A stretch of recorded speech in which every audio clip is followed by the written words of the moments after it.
You probably saw the title of this video and thought, oh, that's an interesting idea, and then click. But actually, I'm here to tell you that taxes are the price we pay to live in a civilized society. And if you enjoy having roads, education, and general law and order, then you really shouldn't complain about paying taxes, or else you're just being selfish. This is America. Don't catch you slipping now. Don't catch you slipping now. Tax season is almost upon us, boys and girls.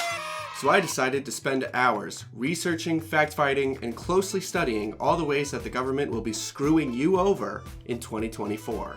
Because nothing rings in the new year like remembering we live under tyranny. I will be going over each reason we are overtaxed in detail, from the economics of taxation, to how our tax dollars are spent in ways that literally nobody wants, to how, even with trillions of taxpayer dollars each year, the government still sucks at providing the goods and services that we do want.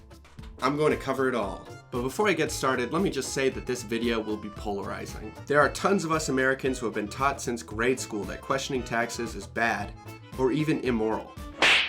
Left-wingers are taught that if they don't like paying taxes, they are being uncharitable, unkind, and even oppressive to the poor. Why don't you like paying taxes? Do you hate poor people or something? Right-wingers are taught that not paying taxes is unpatriotic, traitorous, and evil. What do you mean you don't like paying taxes? Don't you love our great country? These arguments are all stupid. They're designed to shut down conversation, turn off your brain, and make you feel like a bad person for questioning what happens with your money. Remember, at the end of the day, all I'm saying is that you should keep more of your own money. If that offends you, then go off, I guess. There's a real simple economic principle that all economists agree on. If you want less of something, tax it. Taxes disincentivize engaging in the behavior that is taxed because they make that behavior more expensive and less rewarding. This principle is completely acknowledged and accepted by state governments and the federal government as well.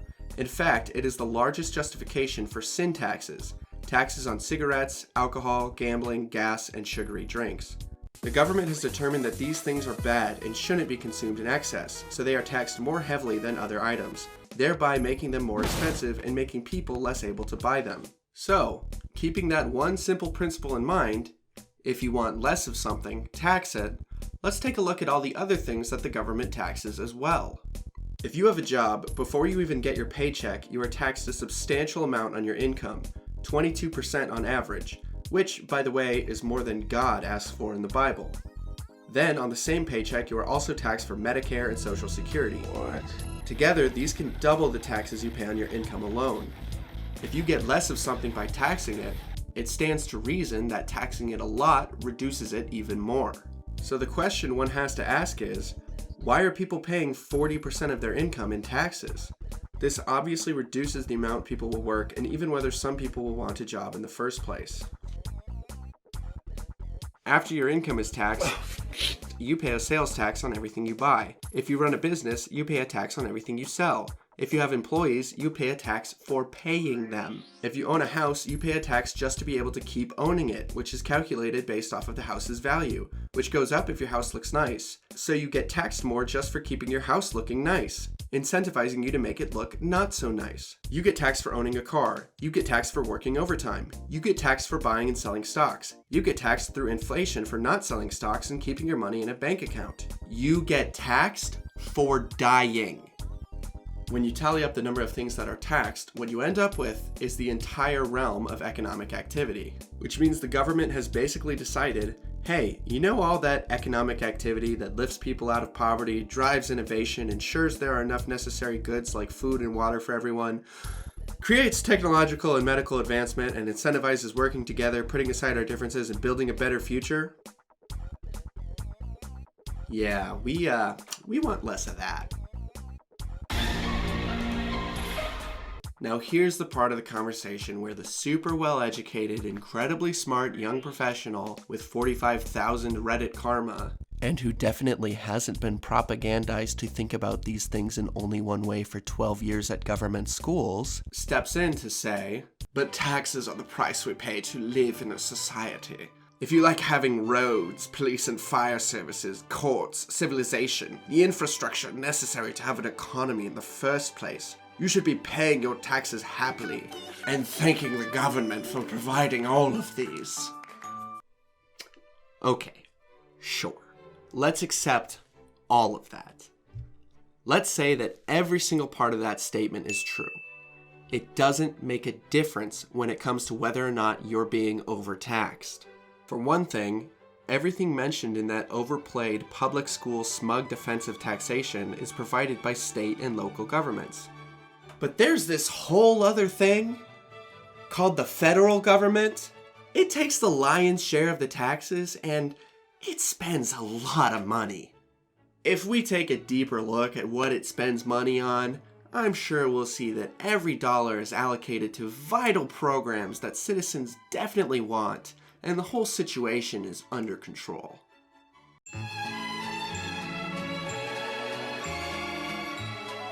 When it comes to the federal government, there are two types of spending: mandatory and discretionary.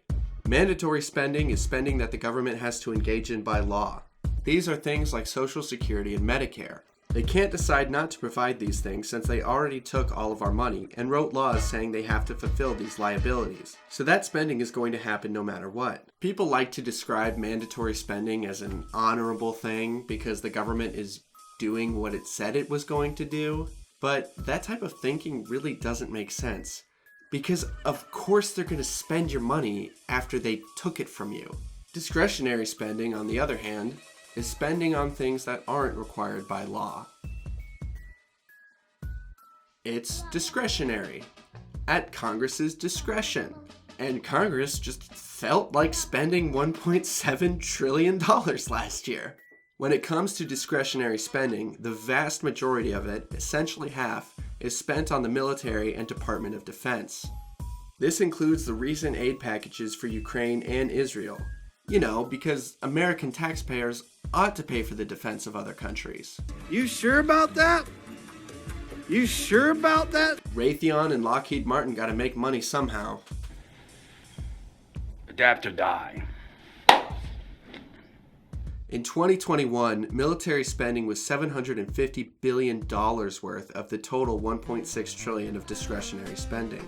That was the same year that the US government pulled out of Afghanistan, leaving behind 20 years of failed nation building and approximately $7 billion of military equipment for the Taliban. And here's another fact about the people that abandoned that equipment after spending $2.3 trillion over 20 years trying to nation build an Afghan government friendly to America that ended up falling to the Taliban in just one day. They're really bad with money. I am shocked. Shocked! Well, not that shocked. The Pentagon has failed its last 6 annual audits. In the most recent audit, they can't account for 63% of their assets. Could you imagine not knowing where 63% of your assets are? For a moderately wealthy American family, that's the equivalent of misplacing your entire house. And you're telling me I should happily send money to these people? Forget about it, okay? But the ridiculous waste is not just on the military side of spending.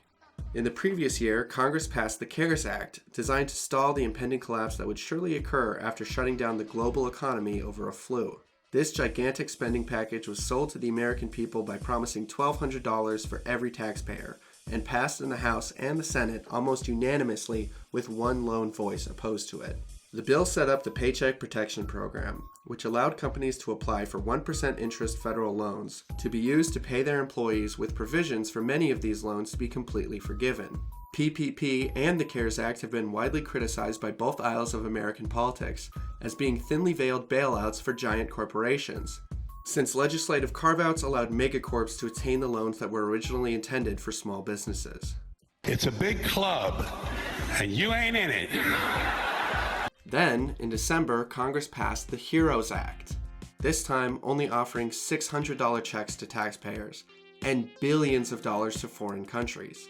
The bill infamously granted $15 million for democracy programs and $10 million for gender programs in Pakistan. I have no idea what that means either. On top of this, it also sent $86 million to Cambodia, $130 million to Nepal, $135 million to Burma, $700 million to Sudan, and $453 million to Ukraine, before the war with Russia had even started. Suffice it to say, you can look at any part of the discretionary budget and find gigantic wastes of money that you are paying for.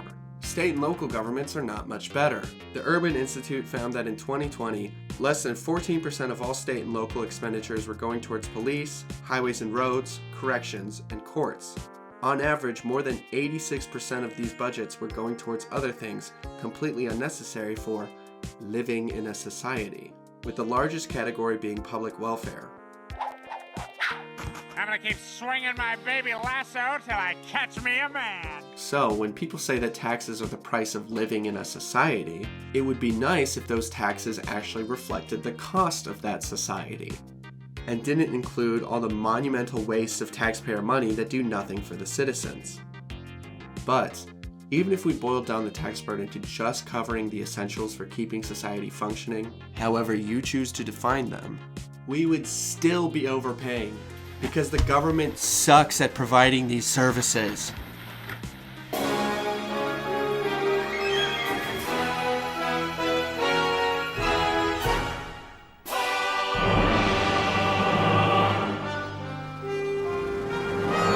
Now it's time to talk about that other piece of the government money pie, the big one, mandatory spending.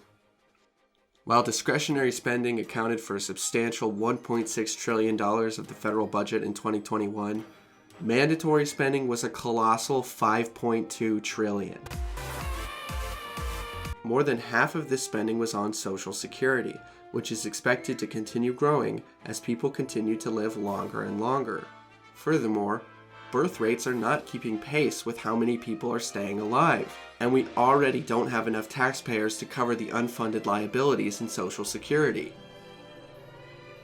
How? How? How? I don't know. And the next largest piece came from Medicaid and Medicare. Medicare is completely unused by more than 80% of Americans, and that doesn't even count the percentage of taxpaying Americans, you know, the people who pay for it, that don't use it, which will certainly be much higher due to private insurance benefits. Say, where can I get one of these jobs? Oh, they're everywhere. And Social Security is probably the dumbest wealth transfer program of all time. Hey, you know how the vast majority of 65-year-old boomers are much wealthier than the average young person, have multiple cars, houses, great retirements, and don't produce anything anymore?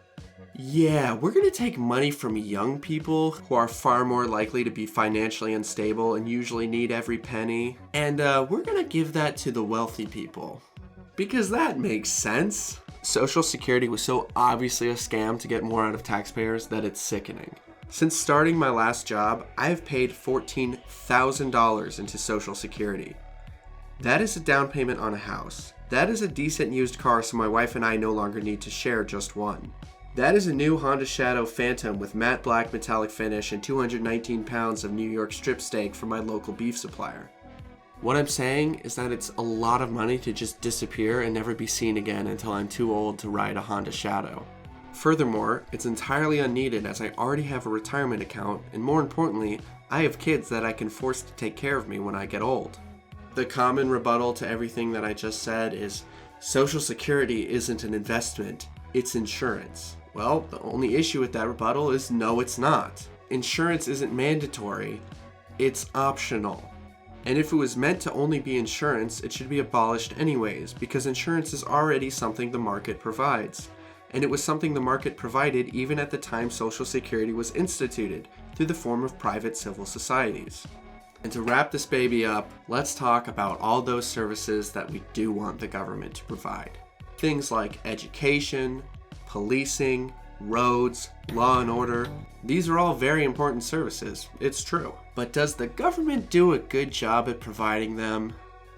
No. Public education is universally disliked, and educational results are not correlated with spending, meaning dumping more money on the public education fire doesn't make it better at all. Is it time to close the national money hole? That kind of talk is alarmist and irresponsible. America needs the money hole. Right. Every few months we see another giant scandal with government-funded police forces. And when it comes to roads and law and order, how many publicly provided roads have you seen that look like this?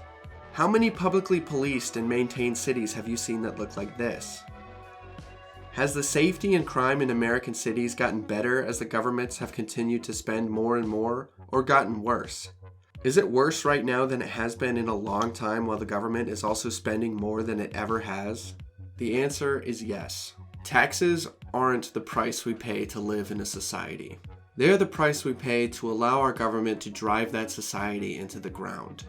I hope you think about that while you're preparing your tax forms, because we should all be mad as hell.